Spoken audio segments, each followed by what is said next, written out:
What is up, everyone? Legacy Systems Lab here. Today we're going to be diving into GNU COBOL. So without further ado, let's get started. So you're going to go to gnucobol.sourceforge.io, and here you can see we have the GNU COBOL page, and you can read all about it here. Essentially, GNU COBOL is a free and libre COBOL compiler. What that means is it compiles COBOL code into a native executable. So that's exactly what we're going to be doing. And so what we need to do to install GNU COBOL, essentially there's options here to download binaries, but if you're on a Linux distribution like I am using Fedora, you can pop open a terminal, do sudo dnf install GNU COBOL, or if you're on Ubuntu, do sudo apt install GNU COBOL, enter your password, and it's going to update your repositories, and if it's already installed, it won't install it, but in this case, I already had it installed, but if you don't have it installed, it'll go ahead and install the package for you. And that's basically it on how to get it installed. So from here, you can verify your installation by doing cobc, and cobc -- version, and there you go. All the people who contributed to GNU COBOL and the data was built, packaged, and the C version. So let's get started writing the code. So go ahead and close that. Pop open your favorite editor. In my case, my favorite editor is Emacs. And you can use whatever you want. You can use VS Code, you can use Vim, you can use anything. Doesn't really matter as long as it supports COBOL code through LSP, or if you don't want to use LSP, you don't have to. But that's a topic for discussion for another day. So I've got this configured with LSP, essentially, so we can have code highlighting and other fancy features like that. So without further ado, let's get started writing our very first GNU COBOL program. So we're going to do a simple hello world. So to start off, we start with the identification division. And this is essentially where you identify the program. So program ID, we'll call this hello world. And then the environment division. And in the environment division, we have the configuration section.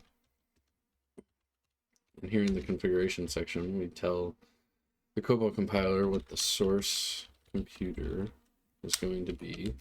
And in this case, it's an IBM PC.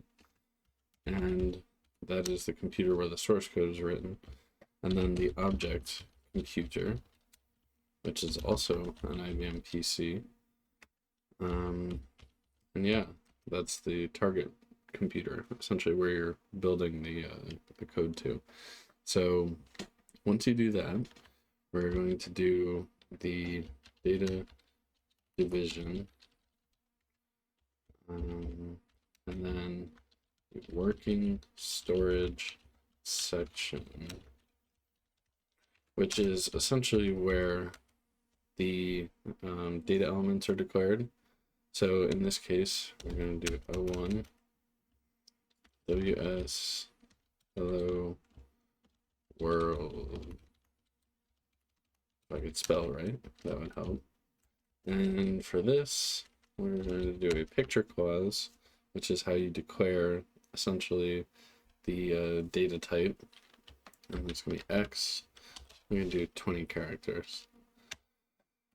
And once we do that, we can go to our procedure division, which is the heart of the program. And OOO main, do a label for the main routine. Then we're going to go over into area B, and without further ado, we can move hello world to WS hello world, and then display WS hello world. So essentially what this is going to do, and also stop run. So essentially what this is going to do is we've identified the program, we've identified the source computer and the object computer, We have our data division. We've declared a hello world variable. We're moving the string literal hello world into working storage hello world. We're going to display working storage hello world, and then we're going to stop the run. So go ahead and save the file, and then open a terminal. And then from here, what we can do, if I was in the right directory, workspace, and first program, what we can do is essentially copc-x for an executable main.cobol. And then if you look, we have our program, hello world. And that's our first program in COBOL. Very simple. So if we wanted to modify this program, we could also add additional data elements to it. So this hello everyone. It's a pip x20 as well. So 20 characters of any kind. We can move hello everyone to working storage hello everyone.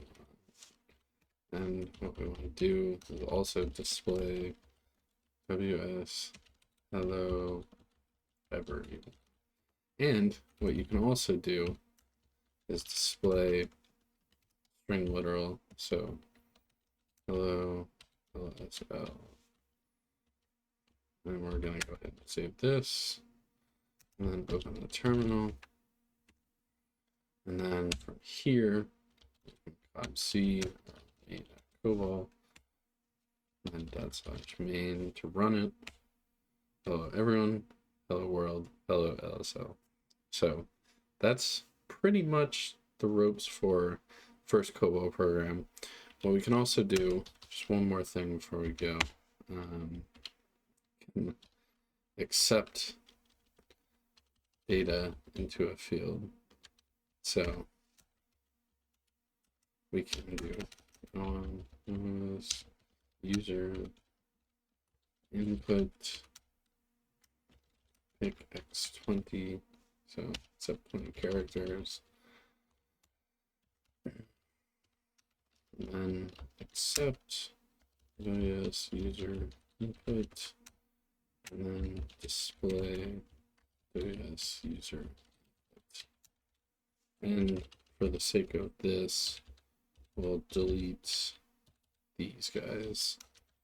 Save the program, terminal, and bash, go up this time so we don't have to do it. And then hello everyone. There you go. So now we've accepted input and we've put the input back on the screen. So that's pretty much it for our first COBOL program. Very simple, very easy to do. And yeah, so we've laid it out here. And this is how you get started with GNU COBOL programming. Follow for more, and make sure you like and subscribe. And don't forget that we're going to be doing a whole series on GNU COBOL. So we're going to be diving a lot deeper into this and working on large, complex problems and just digging through it. So I'll see you guys later. Thanks.